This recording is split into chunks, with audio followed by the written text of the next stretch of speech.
She caught her husband cheating with his business partner at the company party. She locked them in, and the following day, she owned his entire company. Before we start, please subscribe to this channel and turn on notifications so you never miss stories like this. Trust me, you won't regret it. Now, here's how it all happened. What would you know about quarterly projections, Amelia? Lucas's voice cut through the conversation like a knife. The small group of executives around them went quiet, their champagne glasses frozen halfway to their lips. The Christmas Eve party buzzed around them. Music, laughter, the clink of glasses, but in their little circle, everything had stopped. Amelia felt her face flush. I was just suggesting that the Morrison Tech numbers seemed what? Lucas interrupted, his smile sharp enough to cut. You took one business class in community college before my grandfather pulled strings to get you that administrative job. What could you possibly understand about a multi-million-dollar deal? Clara Morrison stood at Lucas's elbow, her red dress clinging to her curves, a small smile playing at her lips. She didn't say anything. She didn't have to. Her presence said everything. This was the woman who belonged in Lucas's world, not Amelia. I just thought. Amelia tried again. That's your problem, Lucas said, louder now. Several heads turned their way. You think you belong in these conversations. You think because you married into the Whitford name that you're one of us. He leaned closer, his voice dropping but still audible to everyone nearby. But you're not, are you? You're the gardener's granddaughter, the helps kid who got lucky. Amelia's throat tightened. Around them, people were pretending not to listen while hanging on every word. Lucas, please. Please what? He was enjoying this now. She could see it in his eyes. The way he always enjoyed putting her in her place when his business associates were watching. You want to discuss business? Fine. Let's discuss how if it wasn't for my grandfather, God rest his soul, you'd still be living in that cottage behind the estate. How he's the only reason you got an education. The only reason you have nice clothes. The only reason anyone even knows your name. Clara touched Lucas's arm, her fingers lingering. Lucas, darling, maybe we should. She needs to hear this, Lucas said, shaking his head. She needs to understand her place. He turned back to Amelia, and his expression was cold. If grandfather hadn't forced this marriage, you know what you'd be right now? My maid. That's where you belong, Amelia. Taking orders. Not giving opinions about business deals you couldn't possibly comprehend. The words hit like physical blows. Amelia stood frozen, feeling the eyes of everyone around them burning into her skin. Gerald Patterson looked uncomfortable. Sandra Chun was studying her champagne. The others just stared, fascinated by the spectacle. Lucas leaned in close, his lips nearly touching her ear. His breath was hot and smelled of whiskey. If you don't stay in your lane, in the lane where I put you, I will divorce you, he whispered. The papers are already drawn up. They're sitting in my desk drawer. All they need is your signature when you're ready to stop embarrassing me. He pulled back, smiled at her like he'd just told her something pleasant, and patted her shoulder. Now, be a good wife and go stand somewhere quietly while the adults talk business. Clara's smile widened.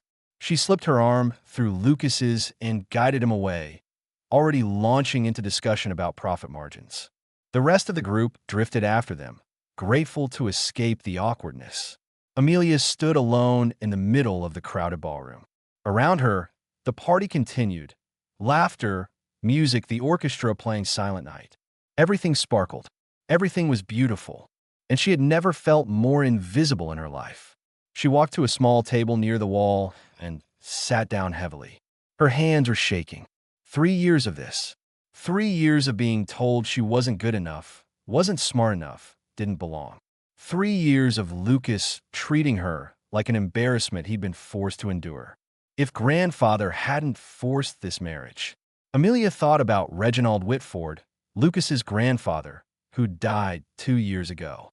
He'd been the one to arrange her marriage to Lucas. He'd been the one to insist on it, actually, over everyone's objections. Lucas had made no secret of his resentment. Forced to marry the help, he'd said on their wedding night. My grandfather's final joke. But Reginald had been kind to her. In his last months, when the cancer was eating him alive, He'd held her hand and told her she was stronger than she knew. "You'll need that strength," he'd said. "Promise me you won't forget who you are, no matter what anyone tells you." She'd promised. But 3 years of Lucas had worn her down to nothing. "Mrs. Whitford," a staff member appeared beside her, young and nervous. "Mr. Patterson sent me to find Mr. Whitford. He's supposed to give the partnership speech in 5 minutes. Have you seen him?" Amelia looked around the ballroom. Lucas was nowhere in sight. Neither was Clara. Something cold settled in her stomach. "No," she said slowly. "I haven't seen him. Oh dear, this is very important. The Morrison Tech contracts are ready to be signed. If Mr. Whitford misses this," the young woman looked panicked. "I'll find him," Amelia said, standing up. Her legs felt unsteady, but she forced them to move. "Check the main floor. I'll check his office." She took the elevator to the executive floor. The hallway was empty, quiet after the noise of the party. Her heels clicked on the marble as she walked toward Lucas's corner office. The door was closed. She reached for the handle, and that's when she heard it. A woman's moan, low and breathy, then the creak of furniture. Rhythmic, unmistakable. Amelia's hand froze on the door handle. She should walk away, should go back downstairs, should pretend she hadn't heard anything. Instead, she pushed the door open. The office was dark except for the city lights streaming through the floor-to-ceiling windows. But there was enough light to see everything. Lucas had Clara bent over his desk, her red dress hiked up around her waist. His hands gripped her hips. Her head was thrown back, blonde hair cascading down her back as she gasped his name. They were so involved they didn't hear the door open. Amelia stood in the doorway, watching her husband fuck his business partner on the same desk where she'd once brought him lunch, where she'd sat across from him, trying to discuss their marriage, while he'd checked his email and ignored her. Something inside her went very, very quiet. She stepped back into the hallway and pulled the door closed. The lock was old-fashioned, the kind with an external key. Her grandfather had maintained these locks, she remembered, had kept them oiled and functional because Reginald Whitford liked traditional things. Amelia turned the key. It clicked into place with a satisfying sound. Then she pulled it out and dropped it into her purse. Behind the door, she heard Clara's breathless laugh. "God, Lucas, what if someone sees?" "Who's going to see?" Lucas's voice was rough with pleasure. "Everyone's downstairs. Amelia's probably crying in a corner somewhere after what I said." "She won't." Amelia walked away. She didn't run. She walked calmly to the elevator, pressed the button, and waited. "The papers are already drawn up," Lucas had whispered. "All they need is your signature." Well, he was about to get a lot more than just her signature. The elevator ride down felt like it took forever and no time at all. Amelia stared at her reflection in the polished doors, watching the floor numbers descend. Her face was calm, too calm, like she'd gone somewhere else entirely and left her body behind to handle things. The key to Lucas's office sat heavy in her purse. The elevator doors opened, and she stepped back into the party. The noise hit her like a wave. Laughter, music, the clink of champagne glasses. A waiter passed with a tray of hors d'oeuvres. Someone was telling a joke near the ice sculpture. Everything was exactly as she'd left it. Except now, the CEO was locked in his office with his mistress. "Mrs. Whitford." Gerald Patterson appeared out of the crowd, his face flushed with stress and champagne. "Did you find him? We need Lucas on stage in 2 minutes. The Morrison Tech representatives are getting anxious. Clara Morrison hasn't shown up either, and people are starting to ask questions." "I couldn't find him," Amelia said. The lie came easily, too easily. "He must have stepped out." "Stepped out?" "On the night of the biggest partnership deal of the year." Gerald looked like he might have a stroke. "This is a disaster. An absolute disaster. What are we supposed to do?" Amelia looked past him to the stage where a podium stood, draped in white and gold. The contracts were there, she knew, ready for Lucas to sign in front of 200 witnesses, ready to lock Whitford Enterprises into an exclusive deal with Morrison Tech for the next 5 years. The deal Lucas had been working on for months with Clara. The deal he'd refused to let Amelia even discuss. "What would you know about quarterly projections, Amelia?" "I'll do it," she heard herself say. Gerald blinked. "I'm sorry, what?" "I'll give the speech." Amelia met his eyes directly. And I'll sign the contracts. Mrs. Whitford, with all due respect, you can't just. Why not? She kept her voice level, reasonable. I'm Lucas's wife. According to the company bylaws, I hold proxy authority in his absence. You wrote those bylaws yourself, Gerald. Or have you forgotten? Gerald's mouth opened and closed. Around them, several board members had stopped talking, sensing something was happening. But you don't know the terms, Gerald tried. You haven't been involved in the negotiations. I know every word of that contract, Amelia interrupted. I've listened to Lucas practice this speech for weeks. I've reviewed the Morrison Tech proposal. I know exactly what's being offered. She didn't mention that she'd also been accidentally copied on the email from Aldridge Industries 3 weeks ago. The one offering substantially better terms. The one Lucas had dismissed without even reading because it came to her email instead of his. Stick to planning dinner parties, Amelia. Leave the business to people who understand it. I really don't think, Gerald started. 2 minutes, Gerald. Amelia was already walking toward the stage. You said so yourself.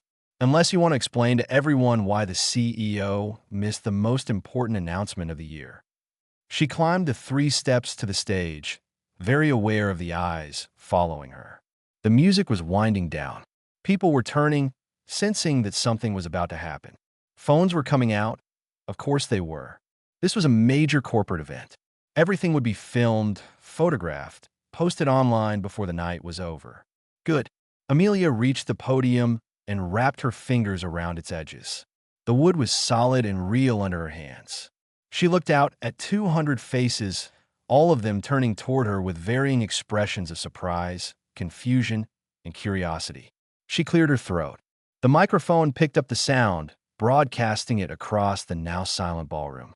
Good evening, she said. Her voice came out steady and clear. I know you were expecting my husband, Lucas Whitford, to address you tonight.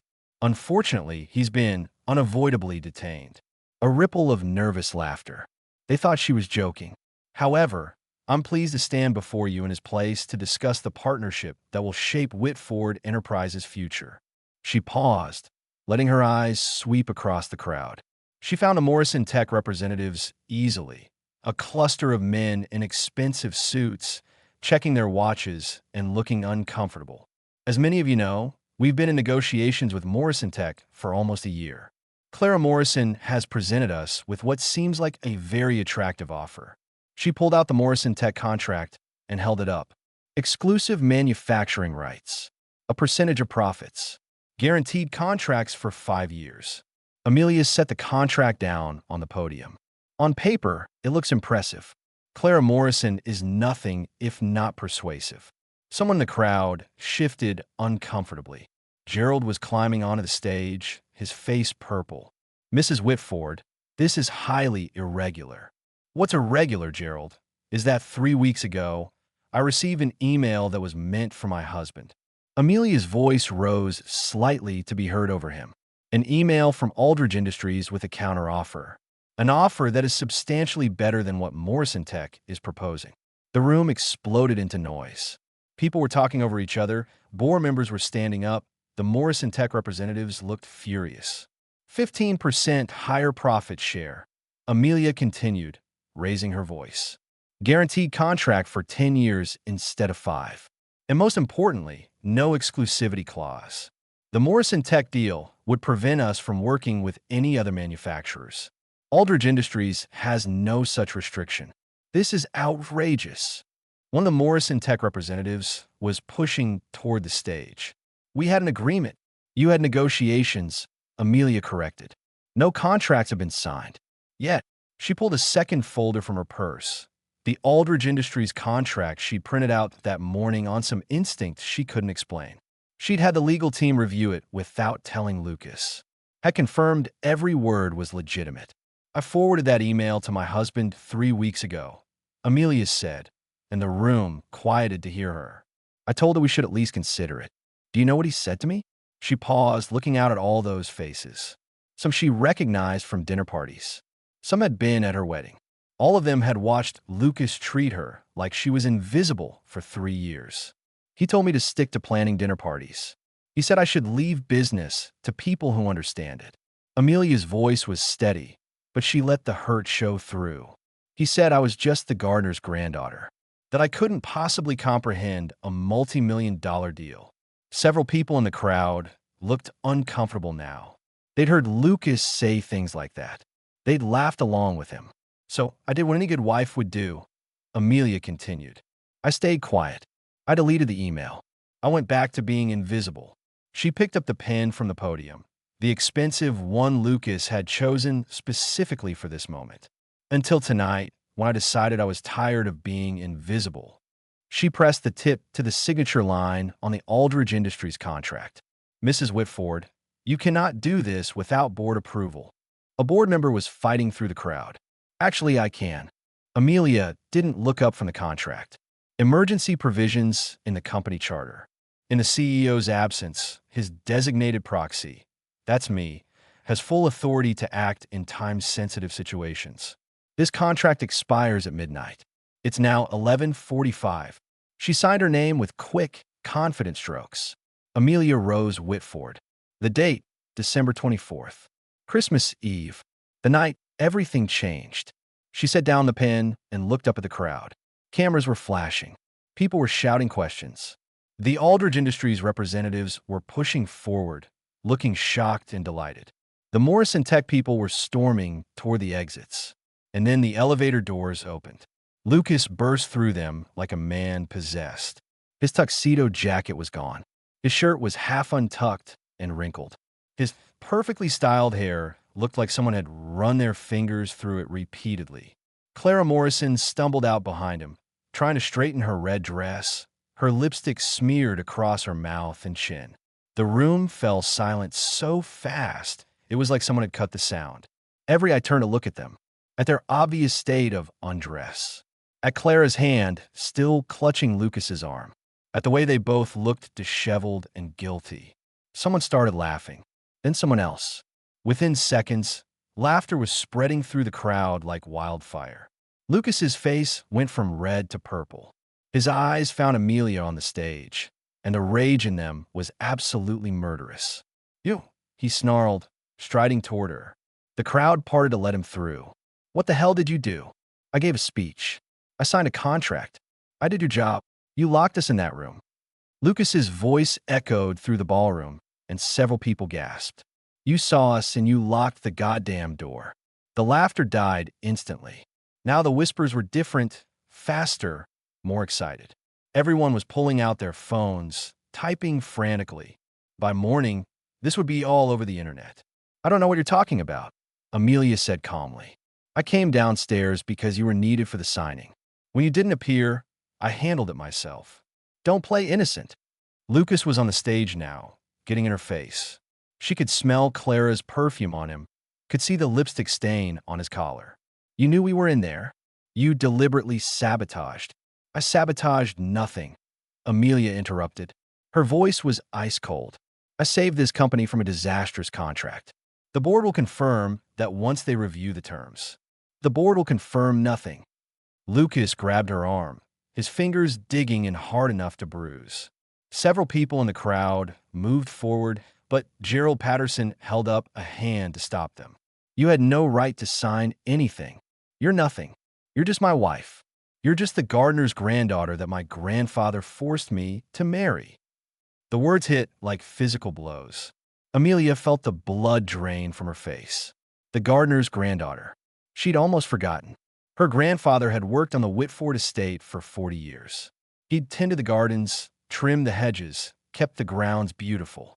And when Reginald Whitford, Lucas's grandfather, had arranged the marriage 3 years ago, everyone had whispered about it. Why would the Whitford heir marry so far beneath him? What did old Reginald know that no one else did? That's what you are, Lucas continued, his voice dripping with contempt. You think signing one contract makes you important? You think it makes you equal to me? You're nothing without the Whitford name. You came from nothing. You'll go back to nothing. Amelia looked at him, really looked at him, and wondered how she'd ever thought she loved this man. His handsome face was twisted with rage and humiliation. His eyes held nothing but cruelty. He'd never loved her. He'd told her as much just now, in front of 200 witnesses. The marriage was arranged. Forced. She'd been a transaction. Nothing more. If I'm nothing, Amelia said quietly, then I'm sure you won't mind signing divorce papers. The room went so quiet she could hear the champagne bubbles popping in the glasses on the nearby tables. Lucas's grip on her arm loosened. What? You heard me. Amelia pulled her arm free and stepped back. You clearly don't want to be married to me. You've made that abundantly clear. So let's end this. Tonight. Right now. For a moment, Lucas looked almost uncertain. Then Clara appeared at his elbow, still trying to fix her dress, and something hardened in his expression. Fine, he said. Fine, you want a divorce? You'll get one, and you'll leave with nothing. The prenup makes sure of that. You'll go back to whatever hole your grandfather crawled out of, and I'll finally be free of the biggest mistake my grandfather ever made. He turned to the crowd, addressing them like he was giving a speech. Let this be a lesson about letting sentiment interfere with business. My grandfather thought he was doing something noble, marrying me off to the help's granddaughter. Well, look how that turned out. She couldn't even be trusted to stay quiet and look pretty. More whispers. More phones. Amelia could see the headlines already. CEO caught cheating, publicly humiliates wife. Whitford marriage ends in Christmas Eve disaster. The gardener's granddaughter who dared to dream. She should feel humiliated, destroyed. She should be crying. Instead, she felt nothing but a cold, calm certainty. I'll have my lawyers contact yours, she said. I assume you'll want this handled quickly. Tomorrow, Lucas snapped. I want you out of my house by tomorrow. It's Christmas Day tomorrow. I don't care if it's the second coming. Pack your bags. Take your cheap clothes and your pathetic little life and get out. Clara touched his arm again, whispering something. Lucas nodded, then looked back at Amelia with a cruel smile. Actually, you know what? Pack tonight. I don't want to wake up on Christmas morning and see your face. I want you gone before dawn. Amelia looked at Gerald Patterson, who was standing frozen at the edge of the stage. I trust the board will review the Aldridge contract fairly? Gerald blinked, seeming to realize she was talking to him. Yes. Yes, of course. We'll convene an emergency meeting tomorrow to... She won't be at it. Lucas interrupted. She's no longer authorized to speak for this company. She's no longer authorized to do anything. Understood, Amelia said. She picked up her clutch purse from the podium, feeling the weight of the key inside. She meant to leave it on the stage, let someone find it, and ask questions. But now she had a better idea. She walked to the edge of the stage and stopped in front of Lucas. For a moment, they just looked at each other. His eyes were full of triumph and contempt. He thought he'd won. He thought he'd pour back in her place. She pulled the key from her purse and held it up where everyone could see. I believe you were looking for this. Lucas's face went white. I found it on the floor outside the executive lounge. Amelia said loudly enough for everyone to hear. I was going to return it, but then I got distracted with the speech and the contract signing. My apologies if it caused any inconvenience. She dropped the key into his hand and walked off the stage. The crowd parted for her like the Red Sea. No one tried to stop her. No one said a word. They just watched as she walked toward the exit, her head high, her steps steady. She made it to the elevator before the tears started. The Whitford mansion sat on 5 acres of carefully manicured grounds just outside the city. Amelia had always thought it was too big, too cold, too much like a museum, and not enough like a home.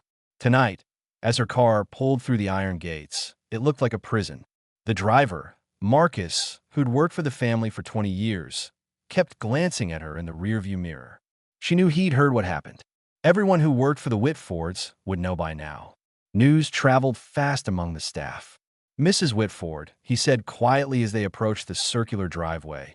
If you need anything, I'm fine, Marcus. Thank you. She wasn't fine. She was so far from fine that she couldn't even see fine on the horizon. But she'd be damned if she'd fall apart in front of anyone else tonight. The house was lit up like a Christmas card, every window glowing warm against the winter darkness. Someone, probably the housekeeper, Mrs. Chun, had decorated for the holidays. Wreaths on the doors, garland on the railings, a massive tree visible through the front windows, dripping with ornaments and lights. Amelia had picked out those ornaments. She'd spent 3 days decorating that tree, trying to make this cold house feel like a home, trying to create the kind of Christmas she'd dreamed about when she was a little girl living in the cottage behind the estate with her grandfather. She'd been so naive. Marcus opened her door, and the December cold hit her like a slap. "Would you like me to help you pack?" Marcus asked. "No, thank you. I can manage." She walked up the stone steps alone. Her keys jangled as she unlocked the front door, a sound that had always made her feel like she was coming home. Now it just felt like a countdown timer. How many more times would she use these keys before Lucas changed all the locks? The house was empty. The staff had the night off for Christmas Eve. It was just her and the silence and the weight of 3 years of failed marriage pressing down on her shoulders. She climbed the grand staircase to the second floor, her heels echoing in the emptiness. Past the gallery of Whitford family portraits, generations of stern-faced men and elegant women, all of them looking down their painted noses at her. Past the library where Lucas spent his evenings, drinking scotch and ignoring her. Past the sitting room where she tried so hard to be the kind of wife he wanted. Their bedroom, no, his bedroom now, was at the end of the hall. She pushed open the door and stood in the doorway, looking at the space that had never really felt like hers. The California king bed with its pristine white linens. The matching nightstands with their matching lamps. Everything perfectly coordinated, perfectly lifeless. She tried to add warmth. A throw blanket in soft blue. Fresh flowers on her dresser. A photo of their wedding day in a silver frame. Lucas had tolerated her small rebellions against his sterile aesthetic, but he'd never acknowledged them. Never noticed. Now she walked to the closet and pulled out the suitcase she'd used for their honeymoon in Paris.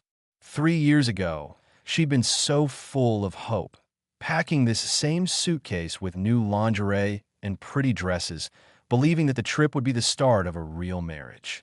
Lucas had spent most of the honeymoon on business calls. She started grabbing clothes randomly, not bothering to fold them. Dresses and pants and sweaters, all designer labels that Lucas had insisted she wear. "You're a Whitford now," he'd told her. "You need to look the part." She'd given away all her old clothes, the comfortable jeans and soft t-shirt her grandfather had bought her. She'd given away her books, her small collection of paintings, all the things that had made her feel like herself. She tried to become the woman Lucas wanted. What a waste. Her phone buzzed. She pulled it out, expecting another vicious text from Lucas. Instead, it was from a number she didn't recognize. "Mrs. Whitford, this is Janet Hughes from the Daily Tribune. I'd love to get your side of tonight's story. Would you be willing to comment on the allegations of infidelity? On your business decision? On your impending divorce?" Amelia deleted it without responding. Another text came in immediately, this one from a different reporter. Then another, and another. She turned off her phone. The suitcase was half full when she heard footsteps on the stairs. Heavy, angry footsteps that she recognized immediately. Lucas appeared in the doorway, still wearing his ruined tuxedo. His face was flushed with alcohol and rage. Behind him, Amelia could see Clara hovering in the hallway, try to look like she wasn't there. "You're really doing this," Lucas said. "It wasn't a question.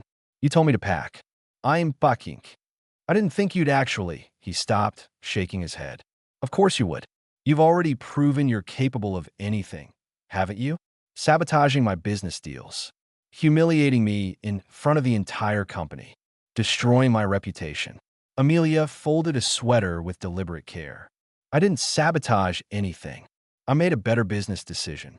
The board will see that. The board will see that you're a vindictive bitch who couldn't handle the truth about our marriage." She looked at him then, really looked at him. "What truth? That you never loved me? That you've been cheating on me?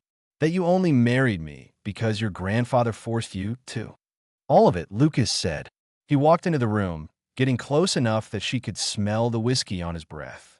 "You want the truth, Amelia? Here it is. Grandfather was losing his mind at the end. Everyone knew it.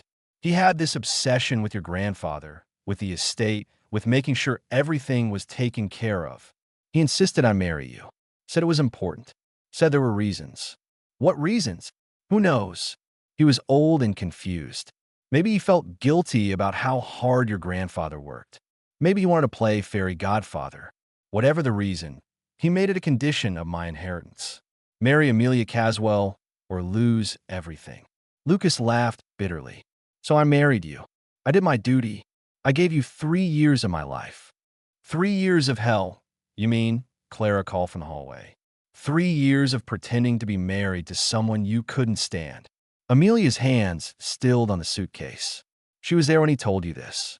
Clara knows everything, Lucas said. She's the only person who understands what I've been through. Do you know how hard it is being married to someone you don't love? Someone who doesn't fit into your world? Someone who embarrasses you every time you have to introduce her? Then you should be thrilled about the divorce. Oh, I am.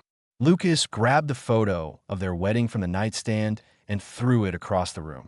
The frame shattered against the wall, glass scattering across the hardwood floor. I'm going to finally be free. And you're going to be exactly what you were before I married you, nobody. Lucas, come on, Clara said from the doorway. She's not worth it. Let her pack and leave. But Lucas wasn't done. He grabbed Amelia's arm, yanking her around to face him. You think signing that contract made you important? You think anyone will remember your name next week? You're nothing, Amelia. You come from nothing. Your grandfather spent his entire life on his knees in the dirt, and that's exactly where you'll end up. Let go of me. Or what? You'll lock me in another room? His grip tightened. You made me look like a fool tonight. Do you have any idea what you've done to my reputation? To the company? Your reputation? Amelia wrenched her arm free. You destroyed your own reputation when you decided to fuck your business partner on a table during a company party. The slap came so fast she didn't see it coming. Her head snapped to the side, pain exploding across her cheek. For a moment, the room spun. Then she heard Clara gasp, heard Lucas step back, his breathing heavy. Get out, Amelia said quietly. Get out of this room. Now. This is my house. Get out. The scream tore from her throat, raw and primal. Lucas actually flinched. He looked at his hand, at her face, at his hand again. Then he turned and walked out without another word. Clara disappeared with him. Amelia stood alone in the bedroom, her cheek throbbing, her whole body shaking. She walked to the mirror and looked at herself. The handprint was already visible, red and angry against her pale skin. She took a photo of it with her phone. Then she finished packing. Amelia dragged her suitcase down the stairs at 2 in the morning. The house was dark now, all the Christmas lights turned off. She called for a car service, not wanting to bother Marcus or any of the staff. Not wanting anyone to see her like this, broken and bruised and running away in the middle of the night. She was halfway to the front door when she heard footsteps behind her. Mrs. Whitford.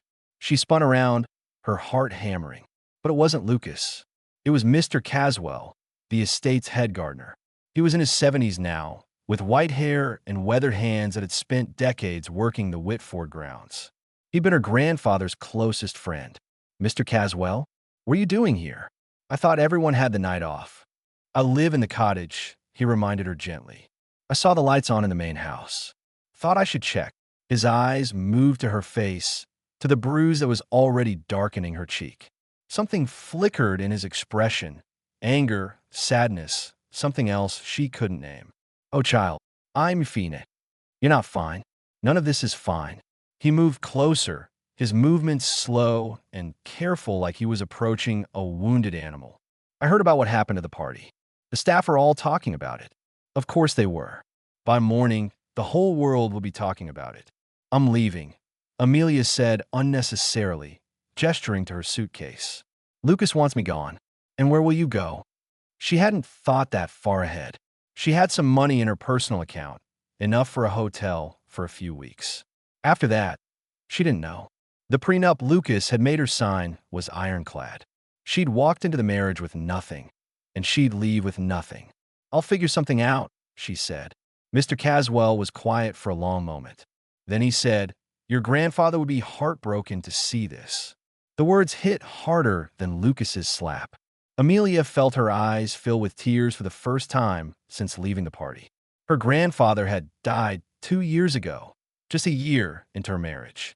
He'd been so proud when she married Lucas, so hopeful that she'd have the kind of life he'd never been able to give her.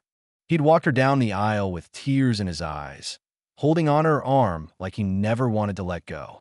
If he knew what Lucas had done to her, what Lucas had said about him, he wanted better for you, Mr. Caswell continued. He always said you deserved better than this place, better than these people. He wanted me to marry Lucas. He encouraged it, did he? Mr. Caswell's expression was strange. Or did he simply tell you that Mr. Reginald wanted the marriage, and that it would be necessary? Amelia tried to remember. Those last months before the wedding were a blur of planning and paperwork and Lucas's growing resentment. Her grandfather had been there through all of it, supportive but quiet. Had he ever actually said he wanted the marriage? Or had he just accepted it as inevitable? I need to go, she said, not wanting to think about it. My car will be here soon. Wait. Mr. Caswell reached into his jacket pocket and pulled out an envelope. Old, yellowed, sealed with red wax. Your grandfather gave this to me before he died. He made me promise to give it to you when the time was right. What is it? I don't know. He sealed it himself. But he said, Mr. Caswell hesitated. He said if you were ever hurt by the Whitfords, if you were ever cast out or humiliated or made to feel small, I was to give you this immediately. Amelia stared at the envelope. Her grandfather's handwriting was on the front, shaky but clear for Amelia, when she needs to know the truth. The truth about what? I don't know, child, but your grandfather was a smart man, a careful man. He kept secrets, important ones, and he loved you more than anything in this world. Mr. Caswell pressed the envelope into her hands. Read it, and then come find me if you have questions. Before Amelia could respond, headlights swept across the front of the house. Her car had arrived. Mr. Caswell picked up her suitcase and carried it to the door. You'll always have a place here, you know, in the cottage. It's not much, but thank you. Amelia interrupted, her voice thick. For everything. For being kind to my grandfather. For being kind to me.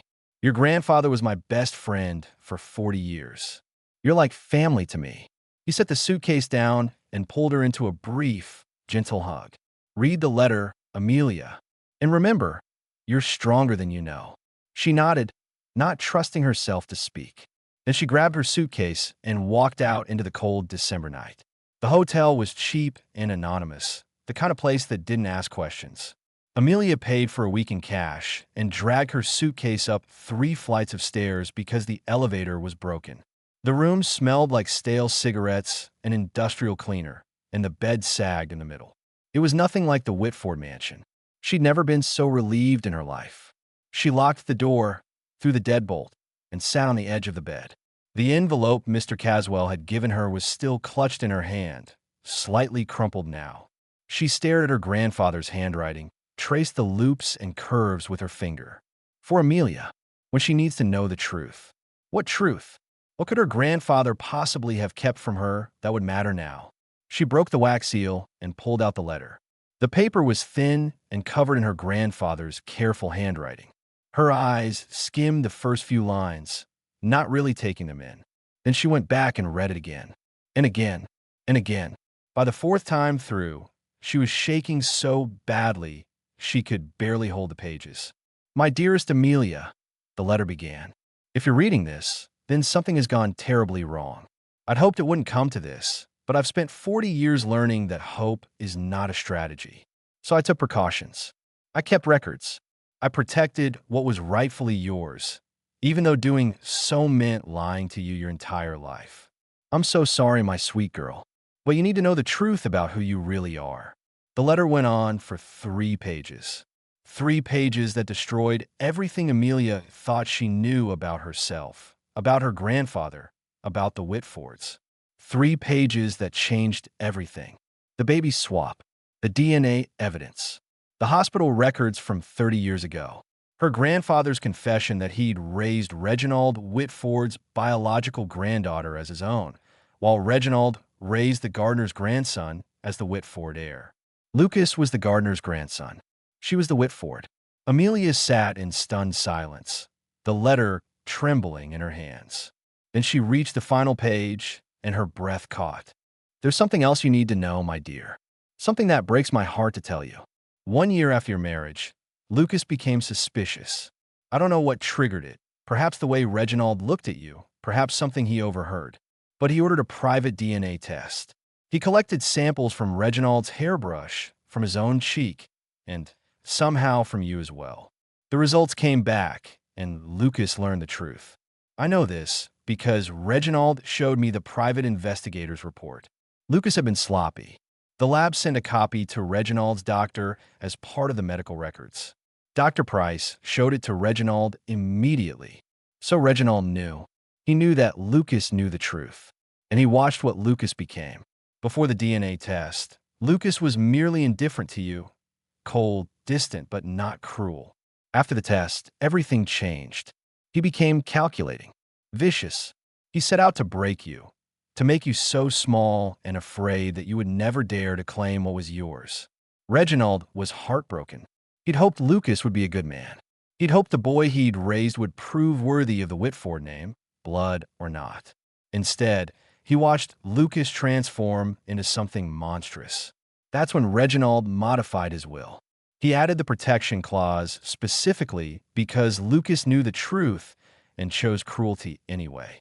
Every insult Lucas threw at you, every humiliation, every moment he made you feel worthless, he did it knowing you were the real heir. He did it to destroy you before you could destroy him. But he never knew that Reginald knew.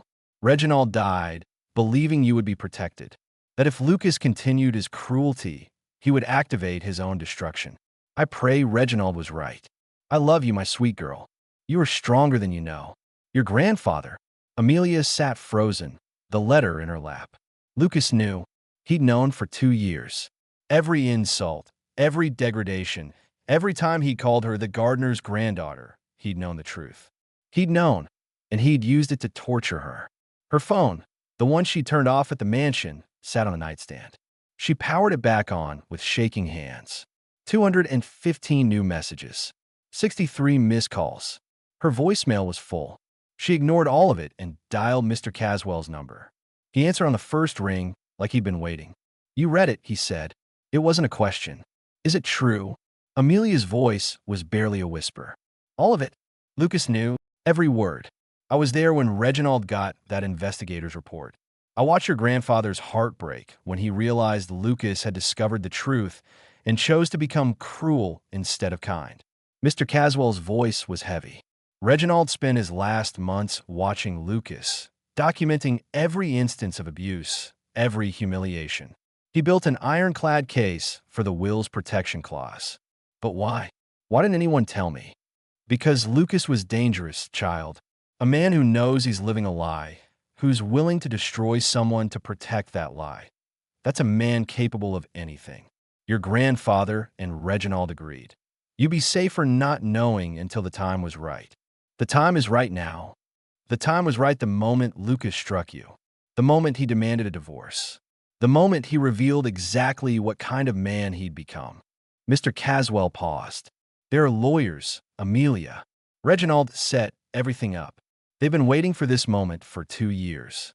They have all the documentation, the DNA evidence, the hospital records, the investigator's report showing Lucas knew, Reginald's notes documenting the abuse. Everything you need to claim what's yours." Amelia's hands were numb as she gripped the phone. Her mind was racing, trying to connect pieces that didn't seem to fit together. But the marriage. Why would Reginald force Lucas to marry me if I was really his granddaughter? Mr. Caswell's sigh was heavy with old sorrow. Because he ran out of time. He was dying, Amelia. The cancer had spread to his brain. He knew he only had months left, and he'd promised your grandfather that he would never reveal the truth while Thomas was alive. But Thomas died first, 2 years ago, as you know. That left Reginald in an impossible position. So he arranged the marriage. It was his way of protecting you, of keeping you close to the family fortune without revealing why. He knew Lucas didn't love you. He knew the marriage would be difficult. But he also knew something Lucas didn't. What? The will. Reginald's true will. Amelia felt like the floor had dropped out from under her. What are you talking about? Lucas inherited everything when Reginald died. The company, the estate, all of it. Lucas inherited the position, Mr. Caswell corrected. He inherited control of the company, the right to live in the house, access to the family accounts. But he didn't inherit ownership. Not permanently. I don't understand. Reginald's will had a clause, a very specific clause that was meant to activate under certain conditions. If Lucas ever mistreated you, humiliated you, abandoned you, or divorced you without cause, the ownership of everything would revert to you, the true heir. Amelia's breath caught. That's not possible. I signed a prenup. Lucas made sure I wouldn't get anything if we divorced. The prenup is irrelevant, Mr. Caswell said. It covers the marriage, but it doesn't override Reginald's will. The will supersedes everything because it deals with the Whitford estate itself, not the marriage contract. Lucas never knew about this clause because Reginald had it sealed by 3 different law firms.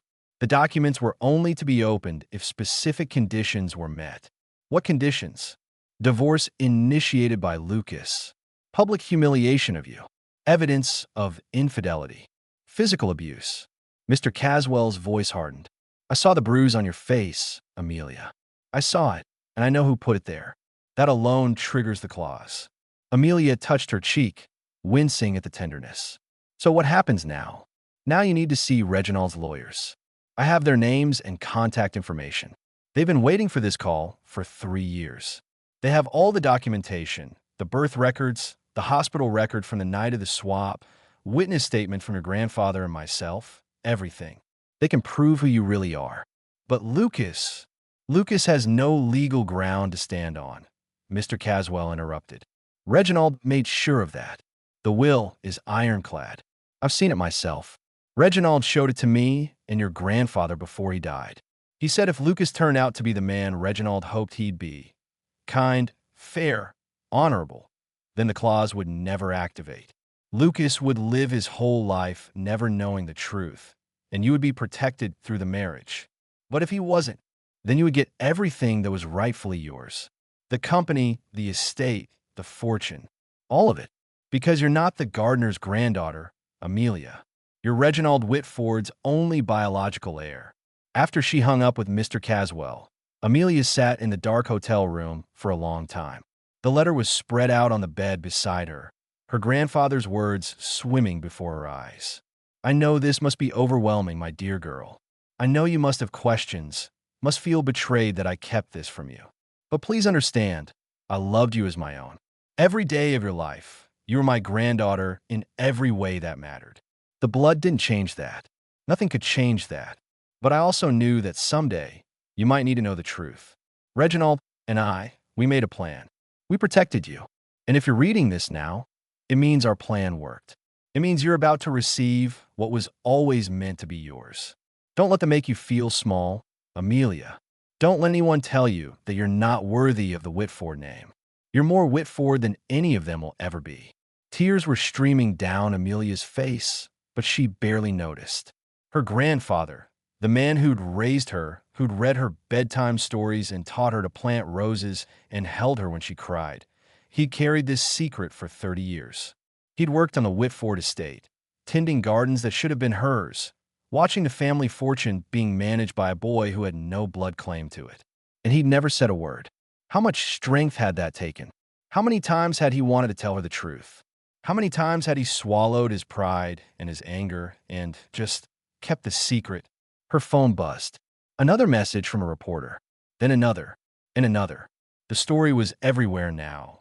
She could see the headlines even without clicking the links. CEO caught in Christmas Eve affair.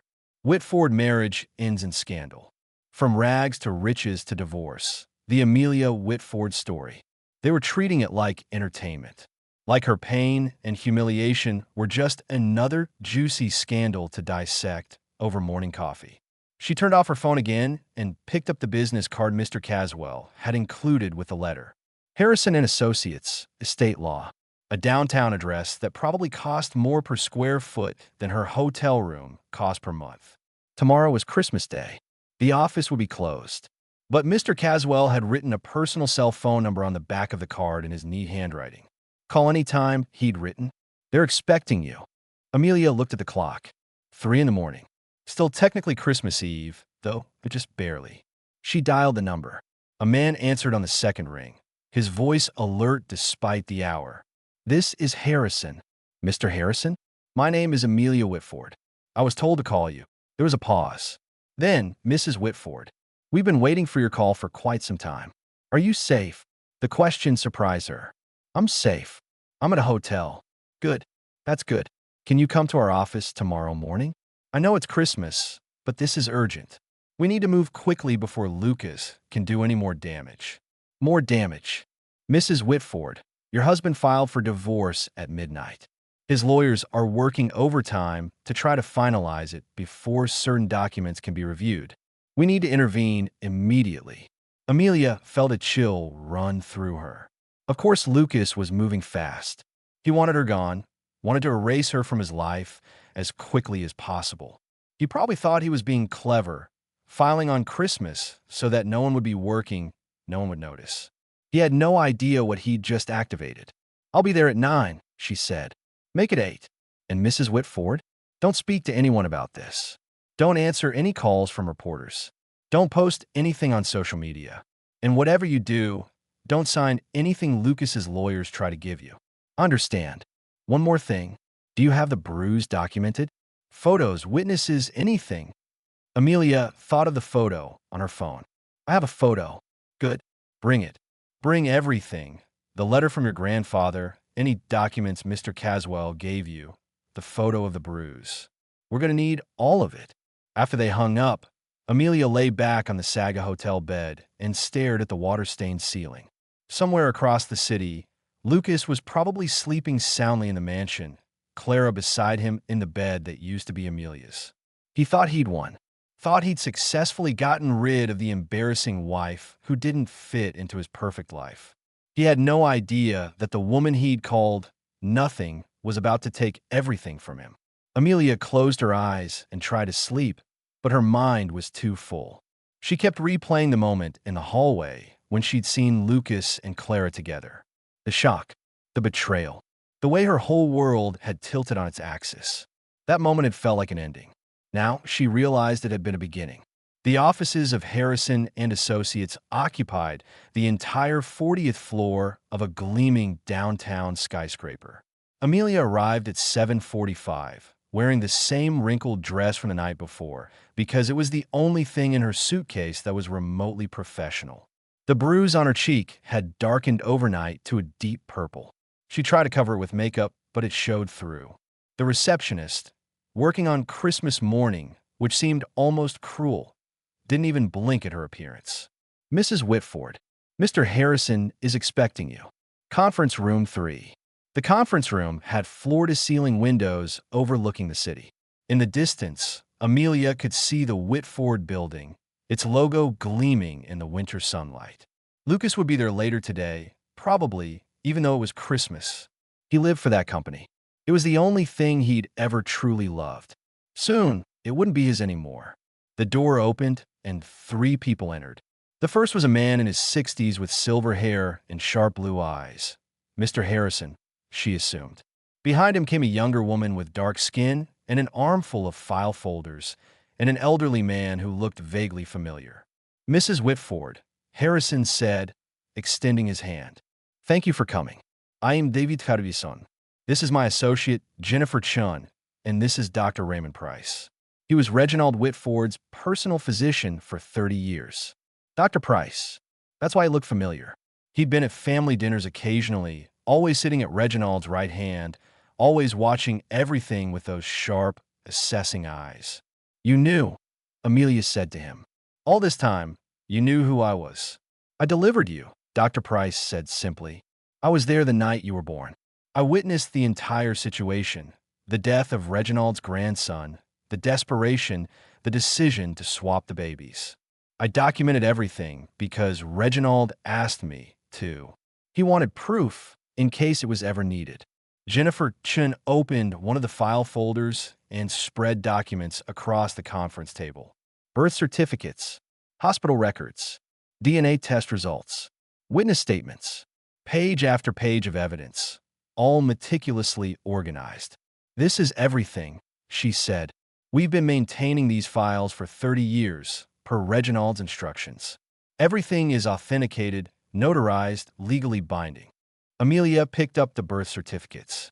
It was hers, but not the one she'd seen before. This one listed her parents as Richard Whitford and Maria Santos. Richard Whitford, Lucas's father, the man who'd supposedly died in a car accident before Lucas was born.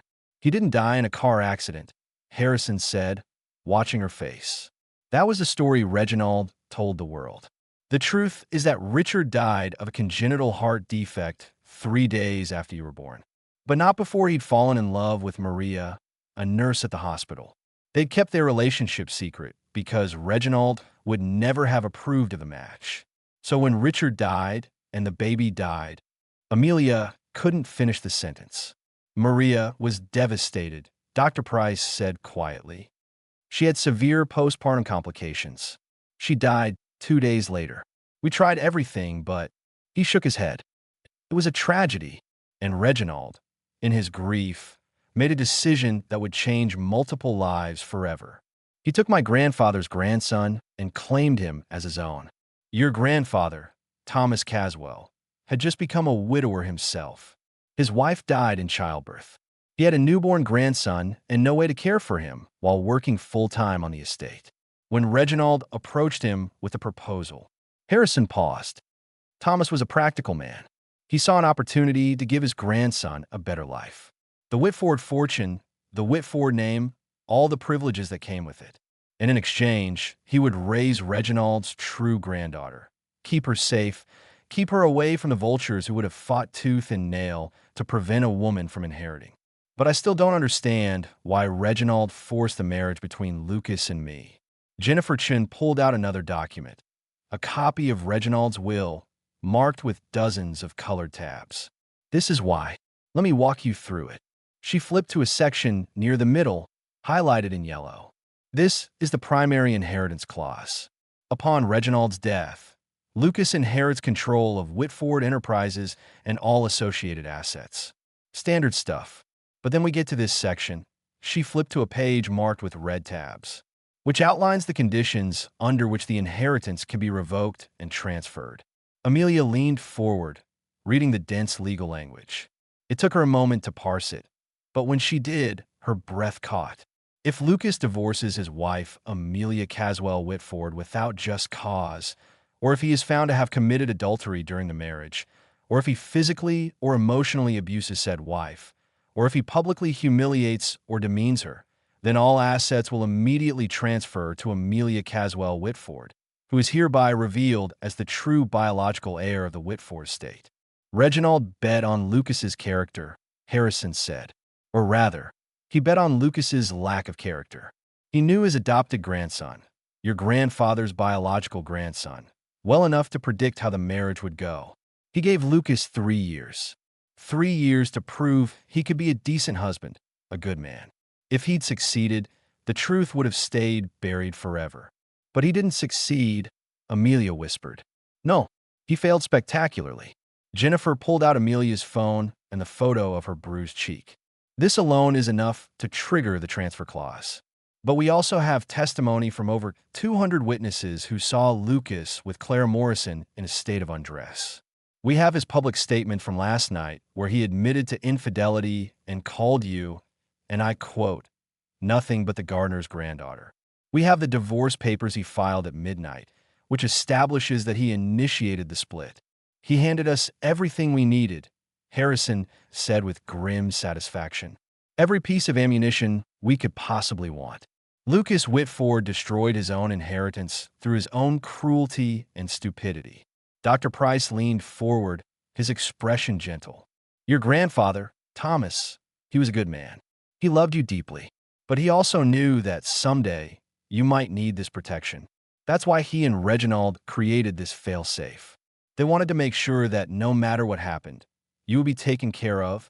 Amelia felt tears burning her eyes again. I never knew. I never suspected. That was the point, Harrison said. If you'd known you were the true heir, you might have acted differently.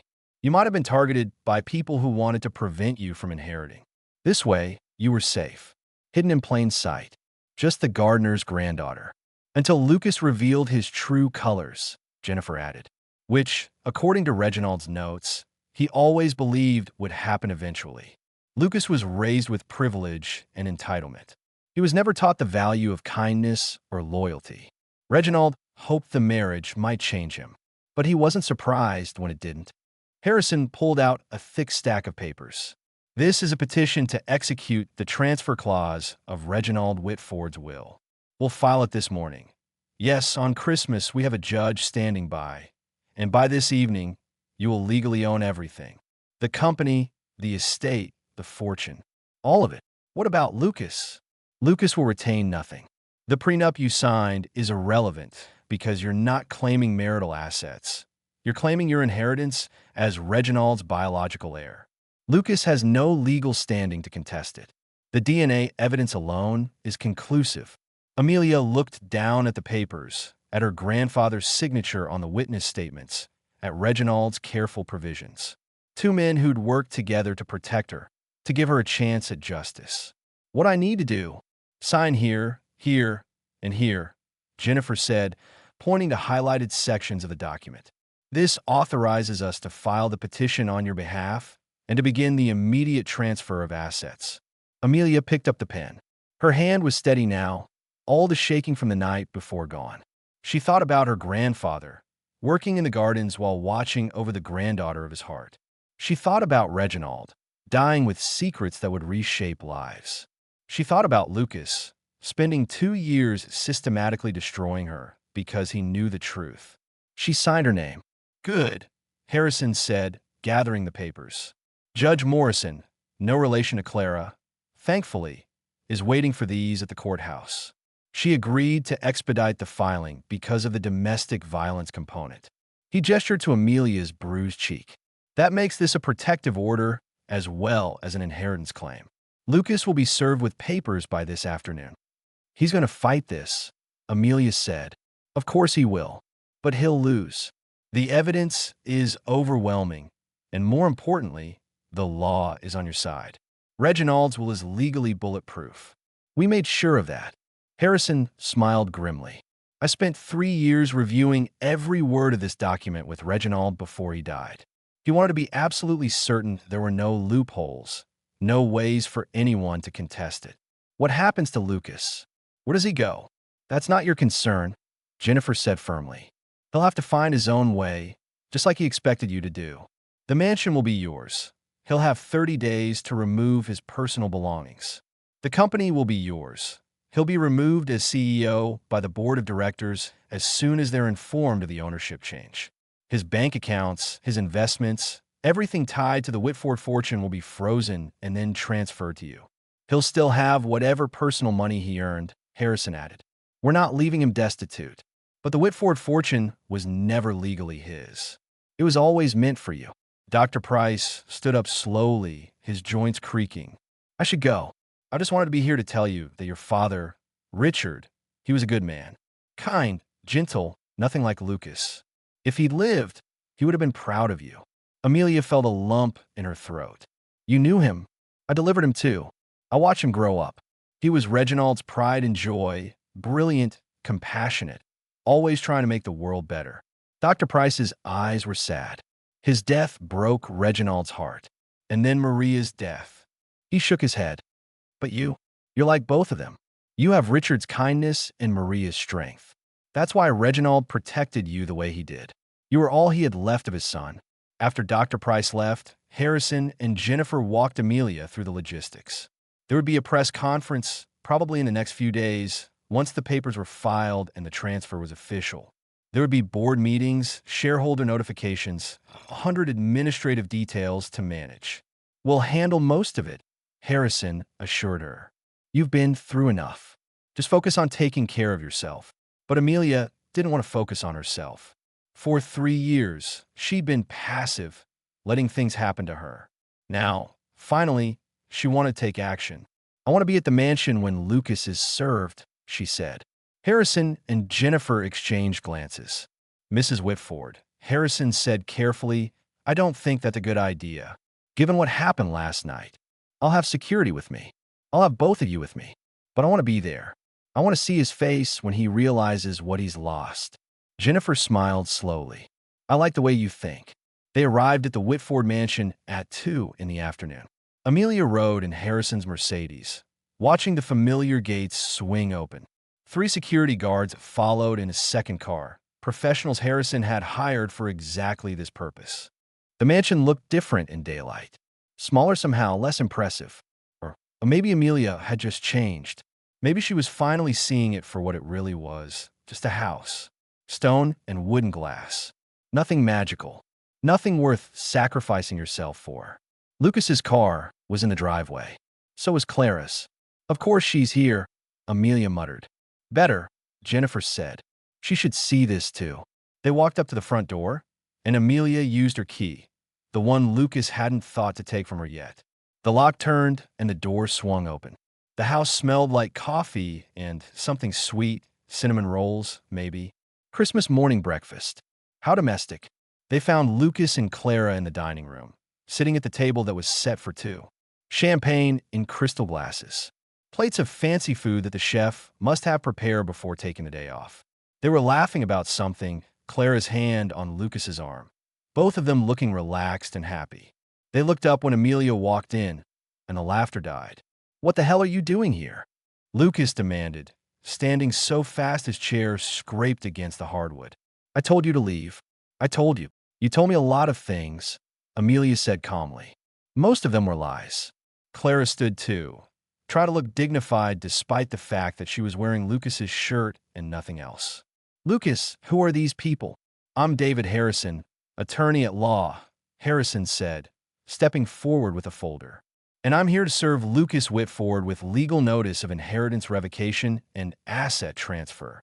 The color drained from Lucas's face. Inheritance revocation? What are you talking about? Harrison opened the folder and pulled out the official documents, stamped and sealed by Judge Morrison. As of 8:30 this morning, all assets belonging to the Whitford estate have been transferred to their rightful owner, Amelia Whitford, biological granddaughter of Reginald Whitford. That's insane, Lucas said, but his voice shook. Amelia isn't. She's not a Whitford. She's the gardener's granddaughter. Actually, I'm not. Amelia stepped forward, enjoying the moment more than she probably should. Thomas Caswell was not my biological grandfather. He raised me, and I loved him, but we shared no blood. My real grandfather was Reginald Whitford. My father was Richard Whitford. Your father was Thomas Caswell's biological grandson, taken by Reginald in a baby swap the night we were both born. Lucas stared at her like she was speaking a foreign language. No, that's not possible. It's not only possible, it's documented, Jennifer said, pulling out more papers. Birth certificates, hospital records, DNA evidence. Would you like to see? There must be some mistake, Clara said, but she was backing toward the door. This doesn't make any sense. It makes perfect sense, Amelia said. Reginald knew exactly what kind of man you were, Lucas. He knew you'd treat me poorly.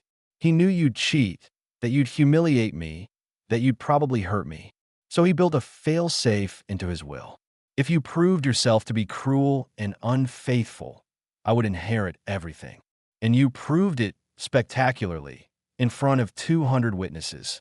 Lucas lunged forward, but the security guard stepped between them immediately. He stopped, chest heaving, face purple with rage. You can't do this, he snarled. I'll fight it. I'll take this to court. You'll lose, Harrison said flatly. The will is ironclad. The DNA evidence is conclusive. You have no legal standing whatsoever. And frankly, Mr. Whitford, after you struck your wife last night, you're lucky we're not pursuing criminal charges. I barely touched her. You left a bruise, Jennifer said coldly. We have photographs. We have witnesses who saw it. You committed domestic violence, which automatically triggers the protective clauses in Reginald's will. Lucas turned to Amelia, and for a moment, she saw something that might have been fear in his eyes. You planned this. You've been planning this all along. I didn't plan anything, Amelia said. I didn't even know about any of this until last night. But you destroyed your own life, Lucas. You're the one who cheated. You're the one who hit me. You're the one who demanded a divorce. I'm just collecting what was always meant to be mine. This is my house, Lucas shouted. My company. My money. You can't just take it. It was never yours, Amelia said quietly. It was your grandfather's. It was meant for his true heir. And that's me. Harrison handed Lucas the official notice. You have 30 days to remove your personal belongings from mansion. During that time, Mrs. Whitford will be staying elsewhere. If you attempt to destroy or steal any property belonging to the estate, you will be prosecuted to the fullest extent of the law. Lucas crumpled the papers in his fist. I'll destroy you. I'll tell everyone that you're a fraud, that you seduced your way into this family. Go ahead, Amelia said. Tell them whatever you want. The DNA evidence doesn't lie. And after last night's very public display of your affair with Ms. Morrison, I don't think anyone's going to believe anything you say. Clara had made it to the doorway now. Lucas, I need to go. This is too much. I can't be involved in this. Clara, wait. Lucas started toward her, but she was already gone, her heels clicking rapidly down the hallway toward the front door. Lucas stood frozen, watching his mistress abandon him. Then he turned back to Amelia with pure hatred in his eyes. You know what the worst part is? He said, his voice shaking. I knew. I've known for 2 years that you were the real heir. The room went silent. What? Amelia whispered. I found out. Lucas continued, his words spilling out like poison. 1 year into our marriage, it got suspicious. Something about the way grandfather looked at you. The way he insisted on the marriage. So I ordered a DNA test. I collected samples from grandfather's hairbrush, from my own cheek, from your coffee cup one morning when you weren't looking. Amelia's hands clenched into fists. You knew. I knew everything. I knew I was the fraud. I knew you were the real Whitford. And I spent every day after that trying to break you. Trying to make you so small and so afraid that you would never, ever dare to claim what was mine. Lucas laughed bitterly. Almost succeeded, too. You were so pathetic, so desperate for my approval. If you just stayed quiet, just accepted your place. But I didn't, Amelia said. Her voice was ice cold. And now you've lost everything. Everything I worked for. Lucas shouted. Everything I built. Everything you stole. Harrison corrected. And there's something else you should know, Mr. Whitford. Lucas turned to him, breathing hard. Reginald knew, Harrison said simply. Lucas froze. What? Reginald knew that you discovered the truth. Harrison pulled out another document. Pages and pages of handwritten notes in Reginald's shaky script. The lab you used sent a copy of the DNA results to Reginald's physician as part of the medical records. Dr. Price showed them to Reginald immediately. The blood drained from Lucas's face. So Reginald knew you knew, Jennifer continued. He watched you. He watched how you changed after you learned the truth. He documented every instance of cruelty, every humiliation, every time you made Amelia feel worthless. And then he modified his will specifically for that scenario. You mean grandfather knew I found out? Lucas's voice was barely a whisper. He knew everything, Lucas. Amelia stepped forward, meeting his eyes directly. He watched you. He saw what you became when you learned the truth. And he built the protection clause specifically for that scenario. Every cruel word, every humiliation, every time you hurt me, you were activating your own destruction. Lucas's legs seemed to give out.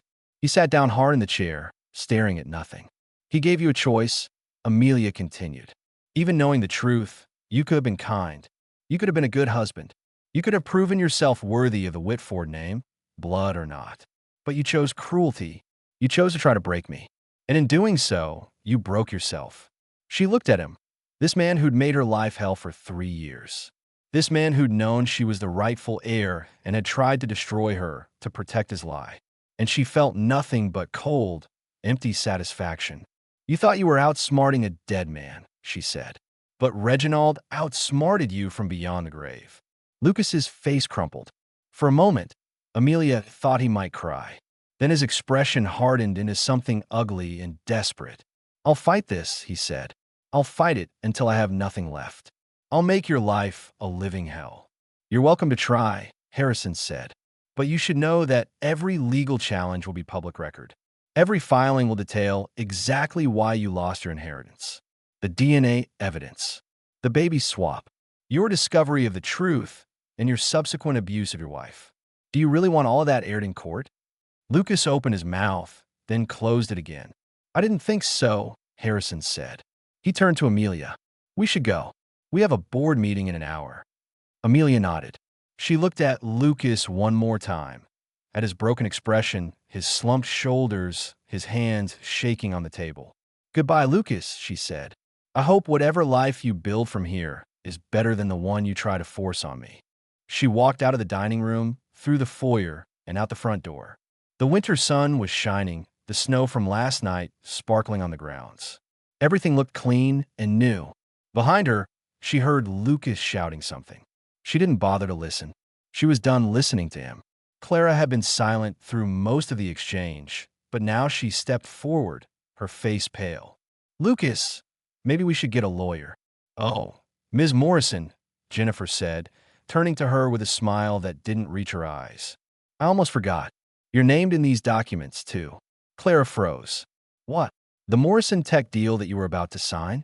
The one that would have given your company exclusive access to Whitford Manufacturing?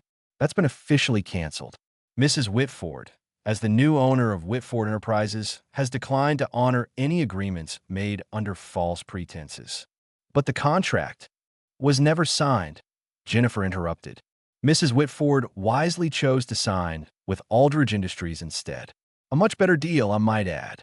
Your company's stock dropped 15% this morning when news of the canceled partnership broke.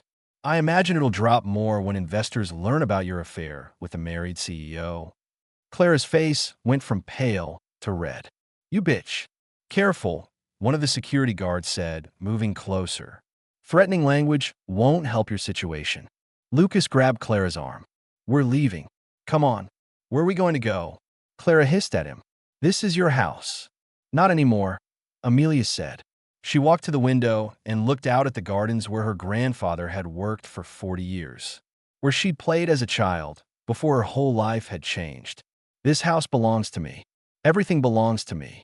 And you, Lucas, you get to feel what I felt last night when you told me to leave with nothing. I'm not leaving with nothing, Lucas said, but he sounded desperate now. I have my own accounts. I have investments. I have about $200,000 in personal assets, Harrison said, consulting his tablet. Everything else was tied to the Whitford estate. Your salary, your stock options, your trust fund, all of it came from the family fortune, which is now forfeit. Lucas's legs seemed to give out. He sat down hard in the chair, staring at nothing. This can't be happening. It is happening, Amelia said, and you have only yourself to blame. She turned to Harrison. I want to see the company. Today. I want to meet with the board. They're already gathering, Harrison said. Gerald Patterson called an emergency meeting when he received the preliminary notice. They'll be expecting you at 4 o'clock. Amelia nodded. Then she looked at Lucas one more time. He was slumped in the chair, broken and defeated. Clara was crying quietly, probably calculating how much this was going to cost her own reputation and business. A small part of Amelia felt sorry for them. A very small part. But the rest of her, the part that had been humiliated, degraded, and struck, felt only cold satisfaction. Goodbye, Lucas, she said. I hope you and Clara will be very happy together in whatever cheap apartment you can afford. She walked out of the dining room, through the foyer, and out the front door. The winter sun was shining, the snow from last night sparkling on the grounds. Everything looked clean and new. Behind her, she heard Lucas shouting something. She didn't bother to listen. The board meeting was held in the main conference room on the top floor of the Whitford building. 15 people sat around the massive table, all of them looking stunned and confused. Gerald Patterson was at the head, his face gray with stress. Mrs. Whitford, he said as she entered with Harrison and Jennifer flanking her. We've been reviewing the documents that were sent over. I have to say, this is unprecedented. I understand it's a shock, Amelia said, taking the seat at the head of the table, Lucas's seat. But I assure you, everything is legal and properly documented. The DNA evidence has been verified, Harrison added, as has the original baby swap documentation. Mrs. Whitford is unquestionably Reginald Whitford's biological heir. A woman in her 50s, Sandra Chun, the head of marketing, leaned forward. Even if that's true, what does it mean for the company? We've had Lucas as CEO for 3 years. We have contracts, obligations, shareholders to answer to. Lucas is out, Amelia said simply. As of today, I am a majority owner of Whitford Enterprises. The board will need to vote on a new CEO. With all due respect, Gerald said carefully, you have no experience running a company of this size. The board will need time to consider options, perhaps bring in an outside consultant. I'm not proposing myself as CEO, Amelia interrupted. I'm proposing you, Gerald. The room went silent. Gerald blinked. I beg your pardon? You've been CFO for 12 years. You know this company better than anyone. You're respected by the staff and shareholders. And more importantly, you were the first one to recognize that the Aldridge deal was better than the Morrison deal. Amelia smiled slightly. You're also the only person at last night's party who asked if I was okay after Lucas dragged me away. I remember that. Gerald's face flushed. That's very kind of you, but the board will vote, Amelia said. But I'm recommending Gerald Patterson as CEO, effective immediately. All in favor? Hands went up slowly around the table. First Sandra, then the others, until only two people hadn't voted. Gerald himself and an older man who looked deeply skeptical. Robert, Amelia said, addressing the skeptical man. You have concerns? Robert Hendricks, the head of operations, crossed his arms. This is highly irregular. We're making massive decisions based on documents we've barely had time to review. How do we know this isn't some kind of elaborate fraud? You're welcome to review the DNA evidence yourself, Harrison said. In fact, I encourage it. Have your own experts verify it. Run your own tests. The evidence will hold up because it's real. And in the meantime, Robert demanded, we're supposed to just hand over control of $1 billion company to someone who was serving canapes at parties 3 months ago. The room tensed. Amelia felt anger flash through her, but she kept her voice level. I was never serving canapes, Robert. I was standing next to my husband while he took credit for ideas I helped develop. I was reviewing contracts that he was too busy to read. I was paying attention while everyone in this room dismissed me as just another trophy wife. She leaned forward. And last night, while Lucas was locked in a room with his mistress, I signed a deal with Aldridge Industries that will net this company 15% more profit over the next 10 years than the Morrison Tech deal would have. So yes, you're supposed to hand over control. Because I've already proven I can do a better job than Lucas ever did. Sandra Chun started clapping. Then Gerald joined in. Within seconds, most of the table was applauding. Robert Hendricks looked around at his colleagues, then sighed and raised his hand in a belated vote. Fina, Patterson for CEO. But I want it on record that this is the strangest board meeting I've ever attended. Noted, Amelia said. Now let's talk about damage control. Lucas's affair with Clara Morrison is all over the news. We need to issue a statement distancing the company from his personal behavior. They worked through the afternoon, drafting press releases, preparing statements, calling key shareholders to explain the situation. By 6 o'clock, the basics were in place. Gerald Patterson was officially CEO. Lucas had been removed from all company positions. And Amelia Whitford was being introduced to the world as the majority owner and true heir. When the meeting finally ended, Gerald walked Amelia to the elevator. I don't know what to say, he admitted. Thank you seems inadequate. You earn it, Amelia said. I've watched you work. You care about this company and the people in it. That's what we need right now. Gerald was quiet for a moment. Then he said, I'm sorry. For last night. For not speaking up more forcefully when Lucas would he said those things to you. You couldn't have stopped him. Maybe not. But I should have tried harder. Gerald looked at her bruised cheek, which was still visible despite her makeup. Did he really hit you? Yes. Then he deserved everything he got today. And more.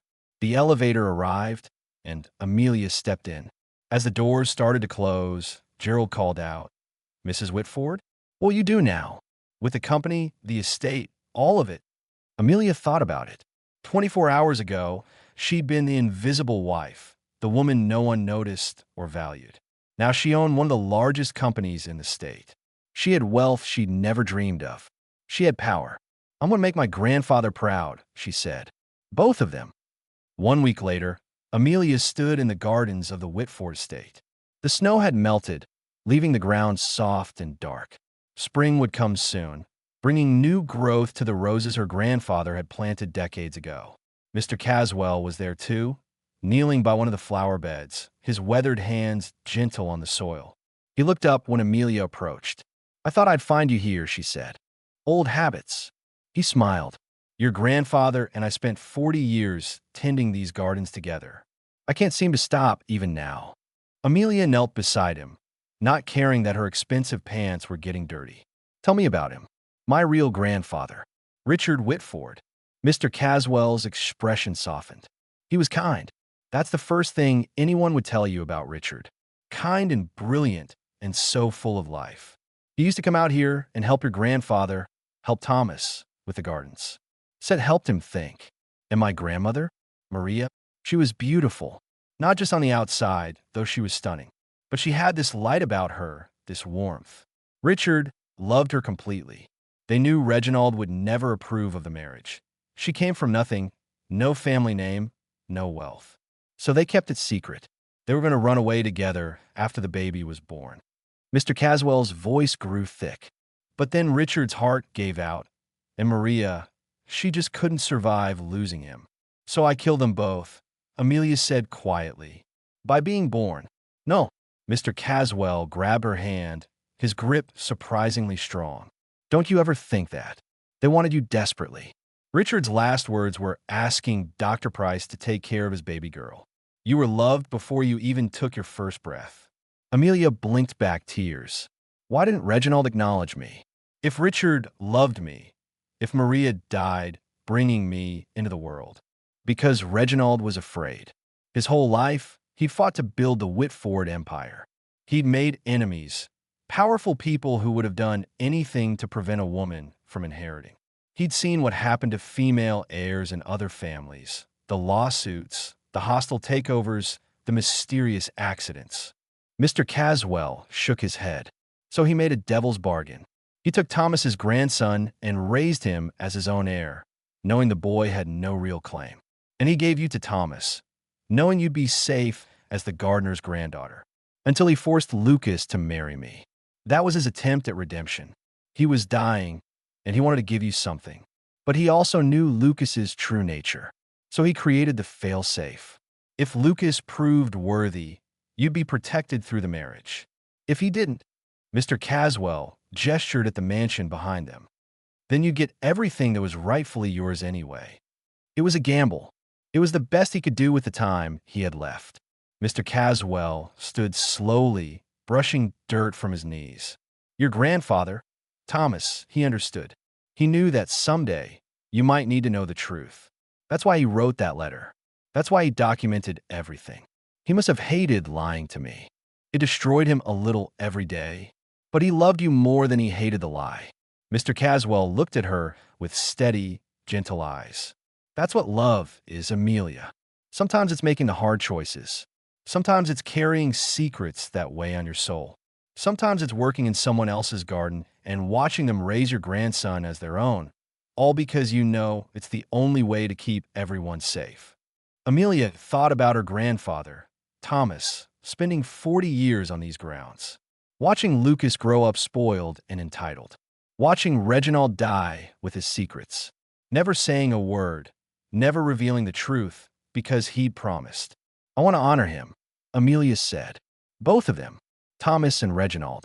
They both tried to protect me in their own ways. Then use what they gave you wisely. Don't become what Lucas was. Don't let the money and power corrupt you." "I won't." Amelia stood and brushed off her pants. "I'm establishing a foundation. The Richard and Maria Whitford Memorial Fund. It'll provide scholarships for children of service workers, gardeners, housekeepers, maintenance staff.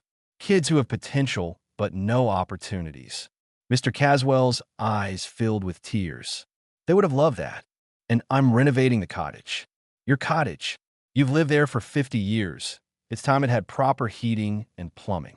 "Amelia, you don't have to." "Yes, I do. You kept my secret. You protected me. You gave me that letter when I needed it most." She touched his shoulder. "Your family, Mr. Caswell. The only family I have left."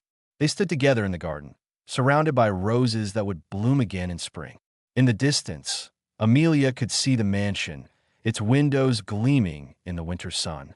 Her mansion now, her home, it still didn't quite feel real. Her phone buzzed. She checked it and saw a news alert. Whitford Board announces new direction under owner Amelia Whitford. Another one. Former CEO Lucas Whitford faces multiple lawsuits. And another. Morrison Tech stock plummets after scandal. Lucas had tried to fight the inheritance transfer, of course. He'd hired 3 different law firms, filed countless motions, given interviews claiming fraud and deception. But the DNA evidence was bulletproof, and the will was ironclad. One by one, his challenges were dismissed. Now he was facing lawsuits from shareholders who blamed him for the Morrison Tech disaster. Clara's company was suing him for breach of promise. Even some of his own former executives were coming forward with complaints about his management style. He tried to call Amelia twice. She'd blocked his number. Any regrets? Mr. Caswell asked, watching her face. About Lucas? No. He made his choices. He has to live with them. Amelia slipped her phone back into her pocket. But I do regret the time I wasted trying to be someone I wasn't. Trying to be the kind of wife he wanted. I gave up so much of myself for a man who never loved me. But now you know who you really are. Now I know who I really am, Amelia agreed. She looked at the mansion again, seeing it with new eyes. Not as a prison or a museum, but as a home she could make her own. And I know what I want to do with this second chance. Over the next few weeks, Amelia threw herself into reshaping the Whitford empire. She worked with Gerald Patterson to restructure the company, focusing on fair wages and better working conditions. She established the Memorial Fund and watched applications pour in from deserving kids. She sold off some of the excessive luxury, the yacht Lucas had bought, the private jet he'd barely used, and donated the proceeds to charity. She also filed for divorce, which Lucas had no choice but to accept. The terms were simple. The marriage would be dissolved, and each party would keep what was legally theirs. For Amelia, that meant everything. For Lucas, that meant his personal savings and whatever he could salvage of his reputation. The divorce was finalized on Valentine's Day. Amelia signed the papers in Harrison's office, feeling lighter than she had in years. "How does it feel?" Jennifer asked. "Like I can finally breathe," Amelia said. That evening, she returned to the mansion for the first time since Lucas had moved out. She'd given him the full 30 days, and he'd taken every item that wasn't nailed down, including some things that probably should have stayed. But she didn't care. She could replace furniture and artwork. What mattered was that the house was hers now, truly hers. She walked through the empty rooms, her footsteps echoing. In the bedroom, she stood where she'd stood a month ago, packing her suitcase while Lucas shouted at her. The memory felt distant now, like something that had happened to someone else. She went to the window and looked out at the gardens. Mr. Caswell was there, even though it was nearly dark, working by lamplight. She smiled. Something's never changed. Her phone rang. An unknown number. She almost didn't answer, but something made her pick up. "Hello, Mrs. Whitford? This is Catherine Price. I'm Raymond Price's daughter. We met briefly at my father's office." "Of course. How are you?" "I'm well, thank you. I'm calling because my father asked me to give you something. He passed away yesterday, peacefully, in his sleep. But before he went, he recorded a message for you. Would you like to hear it?" Amelia's throat tightened. "Yes, please." There was a rustling sound, then Dr. Price's voice, weak but clear.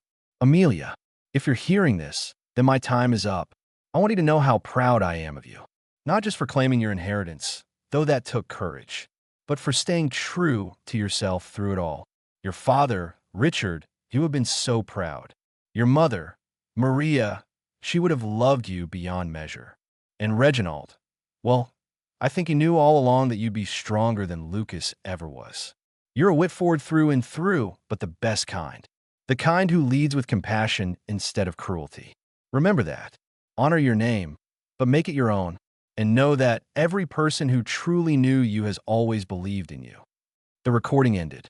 Catherine came back on the line. "He wanted you to have that. He said it was important." "Thank you," Amelia whispered. "Thank you for calling." After she hung up, Amelia stood at the window and let herself cry. For Dr. Price, who'd kept her secret for 30 years. For her grandparents, all of them, who'd loved her in their complicated ways. For her parents, who'd died before they could watch her grow. For the girl she'd been, who'd thought love meant making yourself smaller. And for the woman she'd become, who finally understood that the greatest love was the one you gave yourself. A month later, Amelia stood in the same ballroom where everything had changed. The Christmas decorations were gone, replaced with spring flowers and soft lighting. The room was filled with people again, but this time they were there for her, not as Lucas's wife, but as Amelia Whitford, CEO and owner of Whitford Enterprises. Gerald Patterson approached with a champagne glass. "Ready for your speech?" "As ready as I'll ever be." She walked to the podium, the same one where she'd announced the Aldrich deal. The crowd quieted, 200 faces turning toward her with respect and curiosity. "Thank you all for coming," Amelia began. 3 months ago, I stood at this podium and made a decision that changed my life. I chose to step forward instead of staying invisible. I chose to trust myself instead of doubting. And I chose to claim what was rightfully mine. She paused, letting her eyes sweep the room.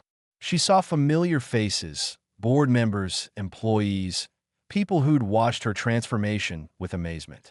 Since then, I've learned a lot about power and wealth and responsibility. I've learned that having money doesn't make you better than anyone else. I've learned that true strength comes from kindness, not cruelty. And I've learned that the best way to honor the people who believed in you is to use what they gave you to help others. She smiled, feeling genuinely happy for the first time in years. So tonight, I'm announcing the official launch of the Richard and Maria Whitford Memorial Foundation. We've already awarded 50 scholarships to deserving students. We've established partnerships with vocational schools and community colleges. And we're just getting started. The applause was thunderous. Amelia let it wash over her, feeling the weight of her grandparents' love and sacrifice, her parents' lost potential, and her own hard-won strength. She'd started this year as the invisible wife, the woman no one noticed. She was ending it as herself, powerful, respected, and finally free.